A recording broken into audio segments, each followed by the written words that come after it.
Guys, here you see how I've broken this up. I got some flat sawn boards kind of in the mix, like this guy right here.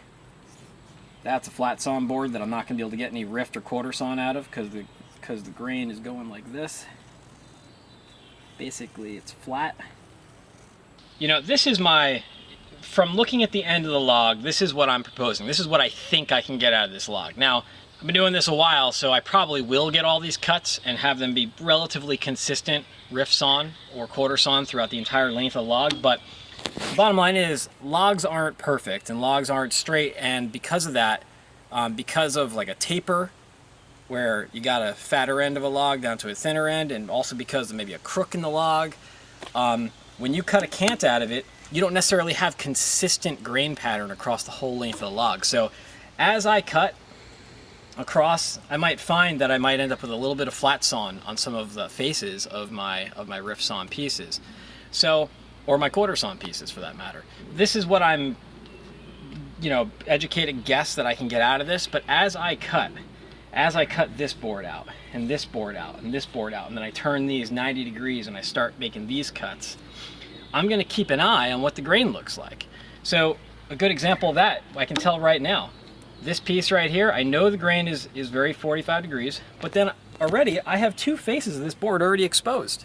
I can guarantee that I'm going to get straight grain here, and I'm going to get straight grain here. So I'm extremely confident about this piece. Once I cut this board off, I can see the whole underside of this. So I can see what the grain looks like on this face, and this face, and this face, and this face. And I can make educated decisions as I go along through the milling process about, is this going to be a good quarter sawn piece, is this going to be a good rift sawn piece, or should it be flat sawn? You can see here you can see the rings of the tree, and you can see how they radiate out, and you can see that if I trace it, you can see the rings are at 45 degree angle here. That's a rift sawn board. They're also, if I trace them here, they go like this.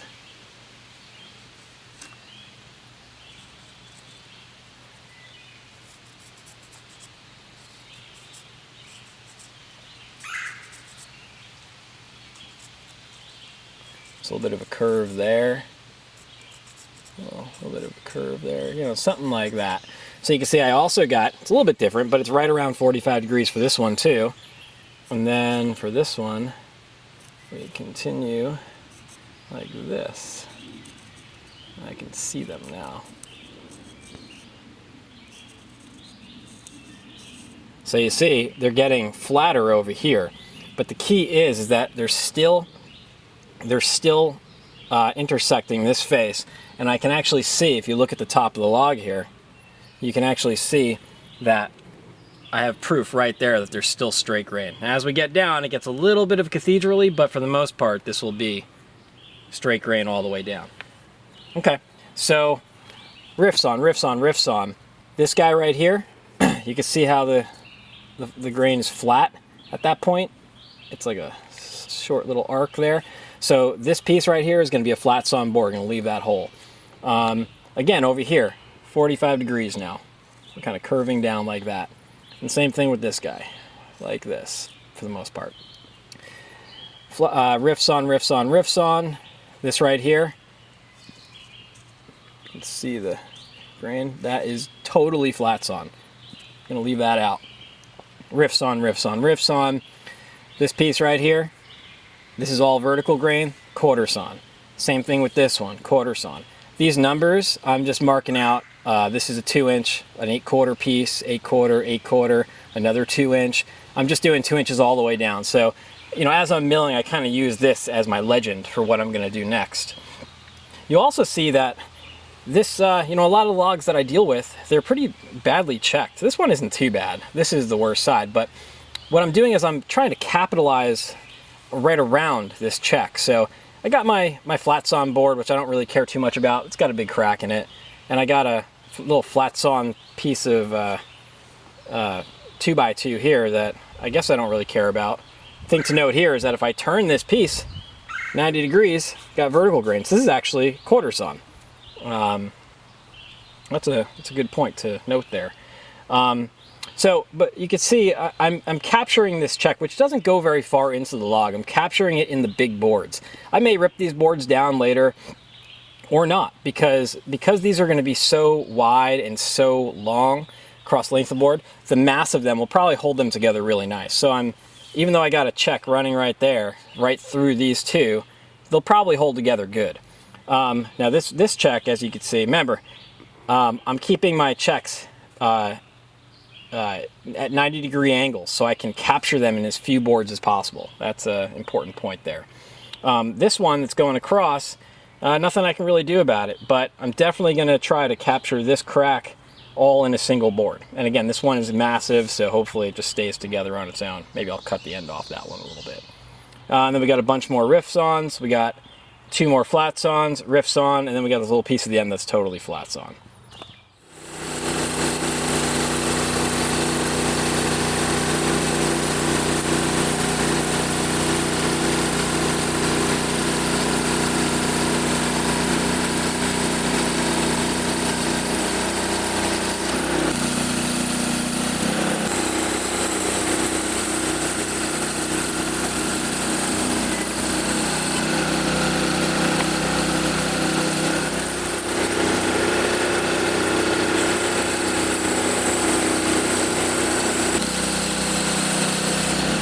Okay, here we go.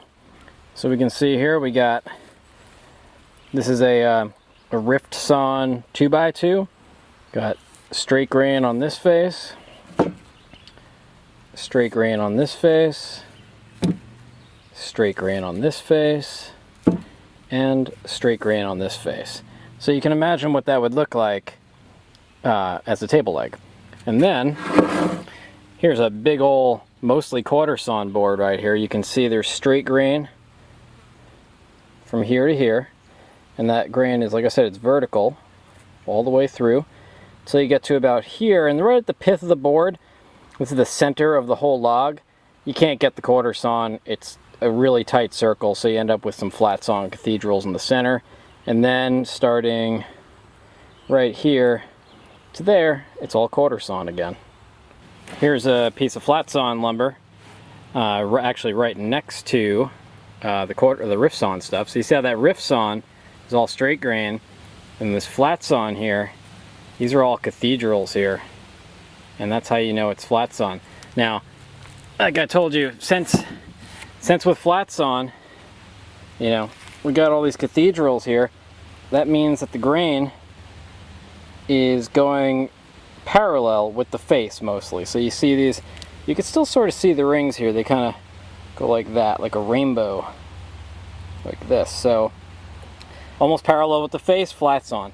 Now because they're they're going this way in that direction, if we look at this, the top and the bottom face here, we have an almost 90-degree intersection. So the edges will be vertical grain.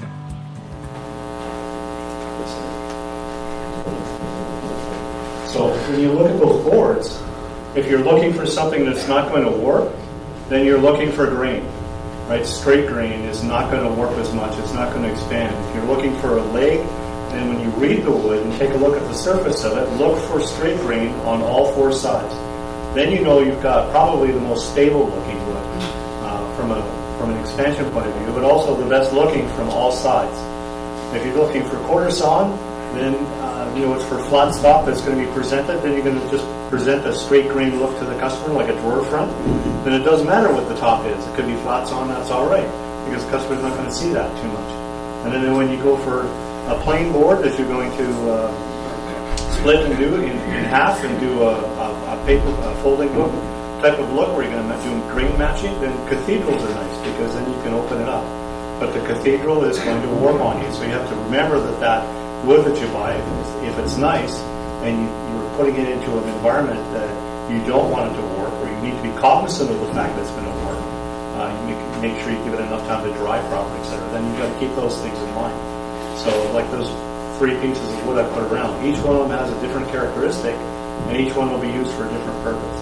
So that's how you, my view anyways, is how we read the grain and what we're looking for, but it's for a specific purpose of the application of where the wood's going to be used. It's not just a piece of wood. It's a piece of oak with a specific intent, and you need to understand that's going to do from the eye, and also physically properties from expansion, contraction, etc. Does that help? So when you're drying it, how do you prevent it from warping? Do you flip it every so often, or? No, you don't flip it every so often. Most lumbers will do they'll air dry, they'll sticker it, and they let the air flow through in a natural air dry or even a kiln dried environment. Typically, you do thicker wood, you let it dry first, then you dress it. If you dress wet wood down to the thickness that you want and walk away and leave it, forget it. It's going to twist on you because now it's even less structure in the wood. It will twist even more because there's less resistance. So you need to let it stabilize. Most of us buy rough stock, so you're buying a 2-inch stock or a 1-inch stock. But the intent is to get 3/4 or maybe half, 5/8 out of that stock by dressing it up flat and get it after it's had a chance to dry and stabilize properly. And how long does it take to dry it? Well, general rule of thumb is 1 inch a year. If it's 1-inch stock, it'll take a year to dry. If it's 2-inch stock, it'll take probably 2 years. Now, kiln dried, they'll throw in the kiln and they go it, but again, the wood's under a lot of stress when it's kiln dried, so it doesn't evaporate naturally. So it's a just take a look and use your moisture meter to see if it's the right moisture for you can use the application bin. It still will work. Yeah. Anytime I've cut wood for planking or anything like that, when I've stickered it, I've been told by guys, sawyers have got to do a minimum 3/4 inch gap for air movement around it. Yeah. More is better, but Yes. but at least 3/4 inch gap when you're spacing boards. Yeah, at least when you're sticking. And if you are stickering and spacing boards, cover it in the top with so water doesn't get on it, but try to leave the rest of the sides open so the air will go through. A lot of guys cover it and they'll throw a tarp over it, and it's just a humidity environment, and you'll end up with some fantastic spalted wood. So you don't tarp it all the way around? No, you try not to tarp it. It's still in the wintertime. You can throw a tarp on 1 inch to keep the snow off, but try and keep it. Let the air movement go through it to properly dry it. Otherwise, when moisture gets in, it'll just start spalting on you and mold. You'll have a wonderful black wood. Yeah. What exactly, Chris, is dressing the wood? But dressing the wood, so when you get rough stock, so that stock that I've passed around there, except for the maple, it's a finished product. But for the most part, the wood that you get will be rough in nature. It's come off the sawmill, so it'll have the sawmill cuts on it and everything else. It looks pretty messy. When you dress it, then you're going to flatten the board out and get all the roughness out of it, so you end up with nice square parallel faces. How big is the 2x4? Yeah, it's a 2x4. A dressed 2x4 is a lot less because the original cut is 2 inches by 4 inches. The dressed version is 3 3/4 by 1.5 because they take off the rest of it as they mill it through to give you the nice look until you get home, and then you're going to find it warps because it's not that dry. Now, just one other thing. You were talking about drying the wood and not to put a tarp over it. I didn't quite understand that. Now, if you were going to let it sit there all winter, that kind of thing, are you better off without the tarp and just let nature take its course? Or do you put a tarp over it in the winter because the snow?